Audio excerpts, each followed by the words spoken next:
এলাকার বিভিন্ন কলেজ এবং স্কুলের শিক্ষকবৃন্দ, প্রধান শিক্ষকবৃন্দ এবং আমার সামনে বসা আমার এই এলাকার বিভিন্ন শিক্ষা প্রতিষ্ঠানের শিক্ষকবৃন্দ, শিক্ষিকাবৃন্দ, ভাই বোনেরা, আসসালামু আলাইকুম। আমি বক্তব্যের শুরুতেই সর্বপ্রথম গত জুলাই আগস্টে এই ফ্যাসিস্ট হাসিনা বিরোধী আন্দোলন করতে গিয়ে যে সকল ছাত্র, যুবক, শ্রমিক, শিশু ভাই বোনেরা শাহাদাত বরণ করেছেন, তাদের রুহের মাগফিরাত কামনা করছি, তাদের পরিবারের প্রতি সমবেদনা জানাচ্ছি। এবং গত 16 বছর এই ফ্যাসিস্ট বিরোধী আন্দোলন করতে গিয়ে যারা গুম হয়েছেন, খুন হয়েছেন, যারা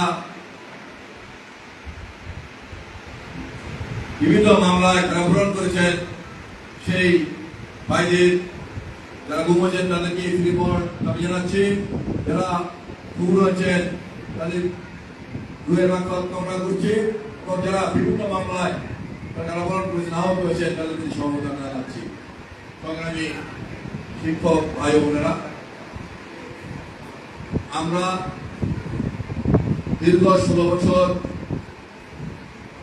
একটি ফ্যাসিস্ট বাংলাদেশের মানুষের বুকের উপর চেপেছিল। বাংলাদেশের কোনো মানুষ কথা বলতে পারেনি। শিক্ষকরাও কিন্তু মন খুলে তার স্কুলে কর্মজীবনে শিক্ষার কাজ করতে পারেনি। আমি কয়েকদিন আগে একটি স্কুলে গিয়েছিলাম, তেজগাঁ শিল্প এলাকায়, বসুরালী স্কুল। ওই স্কুলে এক শিক্ষক বলেছেন, আমরা যদি কোনো ছাত্রদেরকে শাসন করতাম, এলাকার বাসী বা এলাকার মুরব্বীরা এসে আমাদেরকে প্রেশার করতো, আমরা ছাত্রকে শাসন করতে না পারি। এমনি এক অবস্থা ছিল শিক্ষকদের।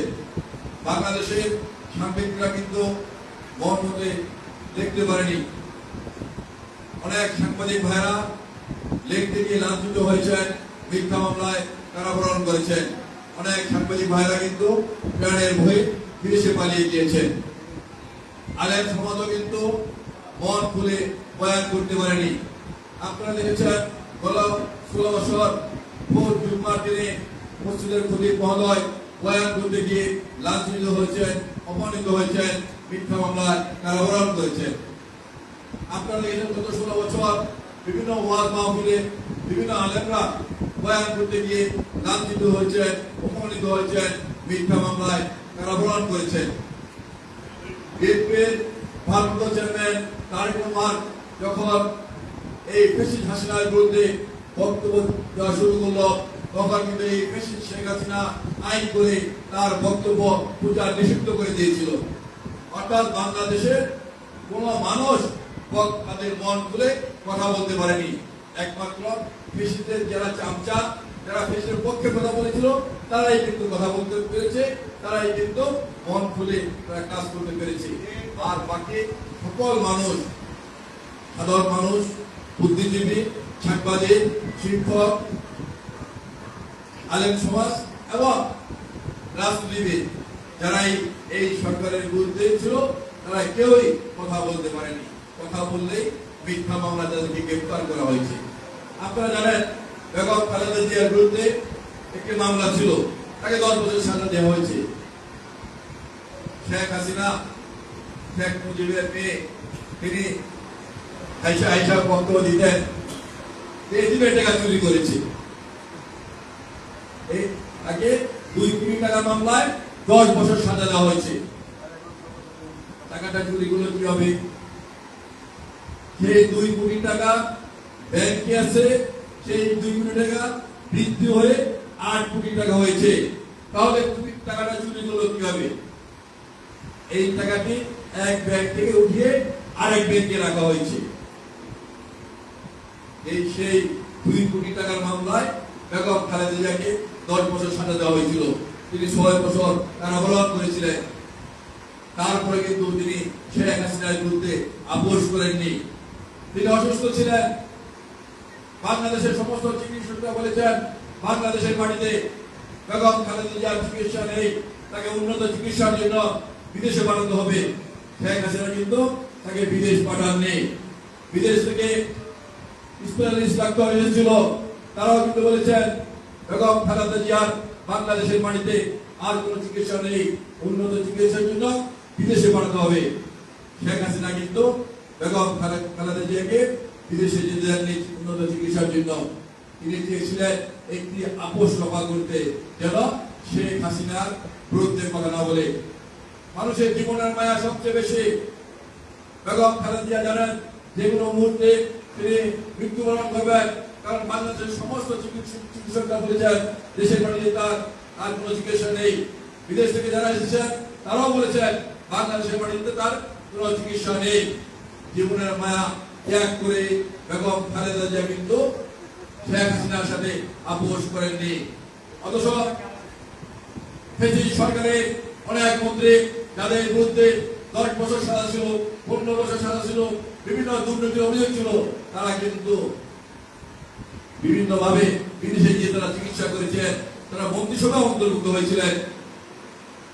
এই ফ্যাসিস্ট সরকারের প্রধানমন্ত্রী তিনি হাসতে হাসতে তার বক্তব্য বলেছিলেন, আমার প্রিয় 400 কোটি টাকার মালিক, আমার প্রিয় হেলিকপ্টারে চড়ে। যে প্রিয় 400 কোটি টাকার মালিক হেলিকপ্টারে চড়ে, তাকে তো গ্রেফতার করা হলো না, তাকে তো জেলখানা নেওয়া হলো না। আমরা যখন দেখতে পেয়েছিলাম বাংলাদেশ থেকে ব্যাংক থেকে হঠাৎ করে 4000 কোটি টাকা উধাও হয়ে গিয়েছিল, এই ফ্যাসিস্ট সরকারের অর্থমন্ত্রী বললেন 4000 কোটি টাকা কোনো টাকাই না। যেখানে 4000 কোটি টাকা কোনো টাকাই না, সেখানে বেগম জিয়াকে মাত্র 2 কোটি টাকা চুরির অপরাধে, যে 2 কোটি টাকা ব্যাংক আছে, সেই 2 কোটি টাকা চুরির অপরাধে তাকে 6 বছর 10 বছর তাকে সাজা দেওয়া হলো, তিনি 6 বছর কারাবরণ করেছেন। তারপরে কিন্তু বেগম খালেদা জিয়া, তারেক রহমান এই ফ্যাসিস্ট শেখ হাসিনার সাথে কোনো আপোষ করেননি। আমরা দীর্ঘ 16 বছর তারেক রহমানের নেতৃত্বে আমরা আন্দোলন সংগ্রাম করেছি। আন্দোলন সংগ্রাম করতে গিয়ে ইলিয়াস আলী গুম হয়েছে, সাবেক এমপি, বিএনপির সাবেক সাংগঠনিক সম্পাদক। এই রমনা এলাকার বিএনপির সভাপতি সাবেক কমিশনার চৌধুরী আলম গুম হয়েছেন। এমনি ভাবে শত শত নেতাকর্মী গুম হয়েছেন, হাজার হাজার নেতাকর্মী গুম হয়েছেন, লক্ষ লক্ষ নেতাকর্মী তারা মিথ্যা মামলা কারাবরণ করেছেন। তারপর কিন্তু বিএনপির একটা নেতাকর্মীও কিন্তু রাজপথ ছাড়েননি, শেখ হাসিনার সাথে আপোষ করেননি। তারেক রহমানের নেতৃত্বে ঐক্যবদ্ধ থেকে এই দেশে শেখ হাসিনার পতন নিশ্চিত করেছিল। শেখ হাসিনা এই দেশ থেকে পালিয়ে গিয়েছে। পৃথিবীর ইতিহাসে সবচেয়ে বিরল ঘটনা, কোন রাষ্ট্রপ্রধান নয়, রাষ্ট্রপ্রধান সহ তার সকল মন্ত্রীরা, তার সকল এমপিরা, এমনকি জাতীয় মসজিদের খতিব পর্যন্ত চোরের মতো এই দেশ থেকে পালিয়ে গিয়েছে। জাতীয় মসজিদের খতিব কেন পালিয়ে গেলেন? কারণ তিনি জাতীয় মসজিদের খতিব ছিলেন না, তিনি ছিলেন আওয়ামী লীগের খতিব, শেখ হাসিনা একজন চামচা খতিব। এই কারণে তিনি ভয়ে পালিয়ে গিয়েছেন। আমরা কিন্তু মসজিদের ইমামদেরকে, আলেমদেরকে আমরা শ্রদ্ধা করি, আর যে জাতীয় মসজিদের খতিব তাকে তো অবশ্যই আমরা শ্রদ্ধার সাথে দেখবো, তাকে আমরা সম্মান করবো, কিন্তু সেই খতিবা কিন্তু এদেশ থেকে পালিয়ে গিয়েছে। এ ছিল গত বছর দেশের শেখ হাসিনার অবস্থা। আজকে আমরা মুক্ত হয়েছে ফ্যাসিস্ট থেকে। আমাদের পার্টির ভারপ্রাপ্ত চেয়ারম্যান তারেক রহমান পরিষ্কার ভাষায় বলেছেন, আমরা এই বর্তমান তত্ত্বাবধায়ক সরকারকে আমরা সহযোগিতা করব, কিন্তু অতি দ্রুত একটি নির্বাচন দেওয়া দরকার। কারণ নির্বাচিত সরকার ছাড়া দেশের কখনো উন্নয়ন হতে পারে না, দেশের অর্থনীতি কখনো উন্নয়ন হতে পারে না, দেশের রাষ্ট্র কাঠামো কখনো ঠিক থাকতে পারে না। আপনারা দেখুন, গত 1 বছর যার যখন ইচ্ছা রাস্তায় নেমে যাচ্ছে, কেউ কাজকে মানছে না, সচিবালয়ে কাজ হচ্ছে না, পুলিশ কাজ করছে না, বিভিন্ন আমলারা কাজ করছে না, ডাক্তাররা কাজ করছে না, একটা বিশৃঙ্খলা। এই কারণে আমাদের পার্টির ভারপ্রাপ্ত চেয়ারম্যান বলেছেন, দেশের উন্নয়নের জন্য অতি দ্রুত একটি নির্বাচন হওয়া দরকার। কিন্তু কয়েকটি দল, আওয়ামী লীগ পালিয়ে গিয়েছে, ফ্যাসিস্টরা এখন আর কথা বলছে না, যারা দেশে এখন অবস্থান করছে, কিন্তু 2-1টি দল তারা নির্বাচন চান না। নির্বাচনের কথা বললেই তারা বলেন আগে সকল সংস্কার করতে হবে, তারপর নির্বাচন। আরে ভাই, সংস্কার প্রক্রিয়া তো একটি চলমান প্রক্রিয়া। যতদিন পৃথিবী থাকবে, যতদিন দেশ থাকবে, সময়ের প্রক্রিয়ায়, সময়ের তাগিদে এসব সংস্কার চলতেই থাকবে। আর যদি সংস্কারের প্রশ্ন আসে, বাংলাদেশের মাটিতে সর্বপ্রথম সংস্কার করেছিলেন এই বিএনপি। শহীদ রাষ্ট্রপতি জিয়াউর রহমান যখন ক্ষমতায় আসলেন, তিনি সংবিধানে বিসমিল্লাহির রহমানির রহিম সংযোজন করেছিলেন। তিনি আলেমদেরকে সম্মান করেছিলেন। তিনি বাকশাল বাতিল করে তিনি বহুদলীয় গণতন্ত্র প্রতিষ্ঠা করেছিলেন। বাংলাদেশের সমস্ত রাজনৈতিক দলকে তিনি রাজনীতি করার সুযোগ করে দিয়েছিলেন। শেখ মুজিবের সময় কিন্তু কোন রাজনৈতিক দল ছিল না, একটি রাজনৈতিক দল বাকশাল, একটি রাজা, আর ছোট একটা রাজা হলো শেখ মুজিবুর রহমান। সকল পত্রিকা বন্ধ ছিল, শুধু আওয়ামী লীগের 4টি পত্রিকা চালু ছিল। শহীদ রাষ্ট্রপতি জিয়াউর রহমান সকল পত্রিকা ওপেন করে দিয়েছিলেন, সকল পত্রিকা বাংলাদেশের মাটিতে চলতে পারবে। এলো বিএনপি সংস্কার করেছে সর্বপ্রথম। আর বাংলাদেশের মাটিতে সবচেয়ে বড় সংস্কার করেছেন বেগম খালেদা জিয়া। এটা আবার কি? বিএনপির গণতন্ত্রে রাষ্ট্রপতি সরকার শাসিত সরকার ছিল। বিএনপির গণতন্ত্রে কিন্তু প্রধানমন্ত্রী শাসিত সরকার ছিল না। 91 নির্বাচনে বেগম খালেদা জিয়া যখন ক্ষমতা আসলেন, তিনি চিন্তা করলেন সময়ের তাগিদে দেশের স্বার্থে এখন পরিবর্তন দরকার। এই কারণে কিন্তু বেগম খালেদা জিয়া তার দলের গঠনতন্ত্র চেঞ্জ করে তিনি এই বাংলাদেশে সংসদীয় পদ্ধতি সরকার প্রতিষ্ঠা করেছিলেন। বাংলাদেশের ইতিহাসে এটা হলো সবচেয়ে বড় সংস্কার। আবার সংস্কারের কথা যদি আসে, আমাদের পার্টির ভারপ্রাপ্ত চেয়ারম্যান তারেক রহমান সংস্কারের কথা ভেবেছিলেন আজ থেকে 3 বছর আগে, অর্থাৎ যখন ফ্যাসিস্ট ক্ষমতায় ছিল তখনই কিন্তু তিনি রাষ্ট্র মেরামতের জন্য, সংস্কারের জন্য 31 দফা দিয়েছেন। তিনি ভেবেছেন এই ফ্যাসিস্ট সরকার বাংলাদেশের সকল অঙ্গনগুলোকে তিনি ধ্বংস করে দিয়েছে। আইন অঙ্গন, শিক্ষা অঙ্গন, স্বাস্থ্য অঙ্গন সহ বিভিন্ন অঙ্গনগুলো যেগুলো প্রশাসনিক অঙ্গন, সমস্ত অঙ্গনগুলো ধ্বংস করে দিয়েছে। এটা চিন্তা করেই কিন্তু ফ্যাসিস্ট থাকা অবস্থায় তার 2 বছর পূর্বে তারেক রহমান 31 দফা দিয়েছেন সংস্কারের জন্য। আর আজকে কয়েকটা দল এই ফ্যাসিস্টের পতনের পরে সংস্কার করতে হবে, সংস্কার করে তারা মুখে ফেরা তুলে হচ্ছে যে সংস্কার না করে নির্বাচন দেওয়া যাবে না।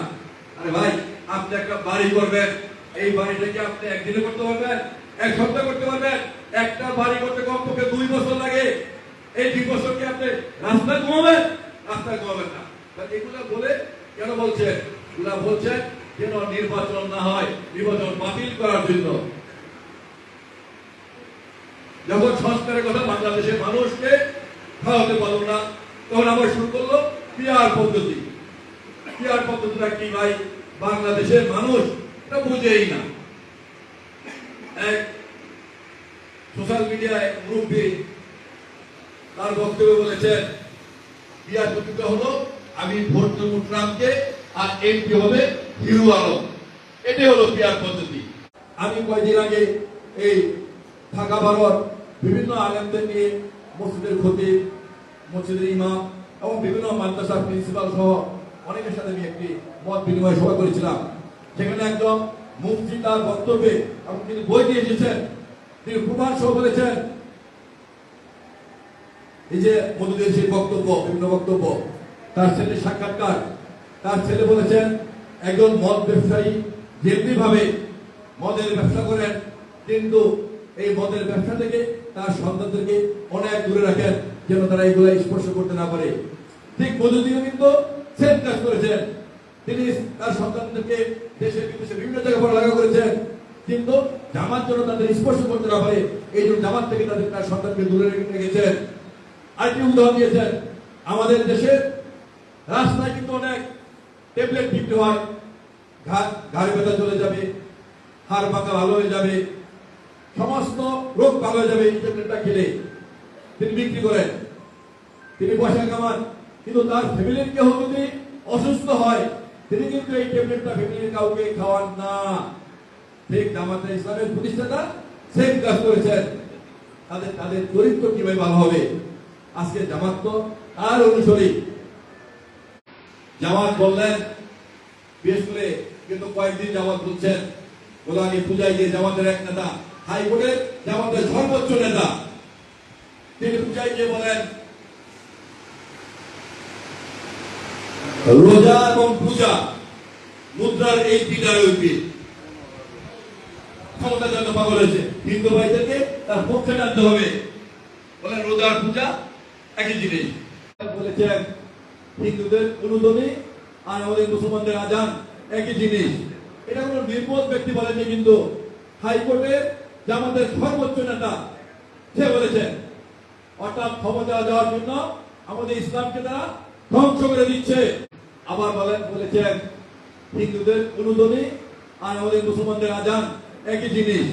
এটা কোনো নির্বোধ ব্যক্তি বলেনি, কিন্তু হাইকোর্টের জামাতের সর্বোচ্চ নেতা সে বলেছেন। অর্থাৎ ক্ষমতা দেওয়ার জন্য আমাদের ইসলামকে তারা ধ্বংস করে দিচ্ছে। এই জামাত বিভিন্ন জায়গায় বলেন দাঁড়িপাল্লায় ভোট না দিলে কাফের হয়ে যাবে, আর দাঁড়িপাল্লায় ভোট দিলে বেহেশতে চলে যাবে। তারা বেহেশতে যাওয়ার মালিক হয়ে গিয়েছেন। প্রিয় সাথী বন্ধুরা, এদের থেকে সাবধান থাকতে হবে। আরেকটি দল আছে, সেটি হলো হাত পাখার দল। এই হাত পাখার দল, হাত পাখার এই দলের বর্তমান আমির এই নেতা বলেন যে হাত পাখাকে ভোট না দিলে কাফের হয়ে যাবে। এই শিক্ষকদের জন্য আমাদের বিএনপির নেতা শহীদ রাষ্ট্রপতি জিয়াউর কাজ করেছেন। পরবর্তী পর্যায়ে আমাদের নেত্রী বেগম খালেদা জিয়া কাজ করেছিলেন। তাদের উন্নয়নের জন্য শিক্ষকদের বিভিন্ন সুযোগ সুবিধা দিয়েছিলেন।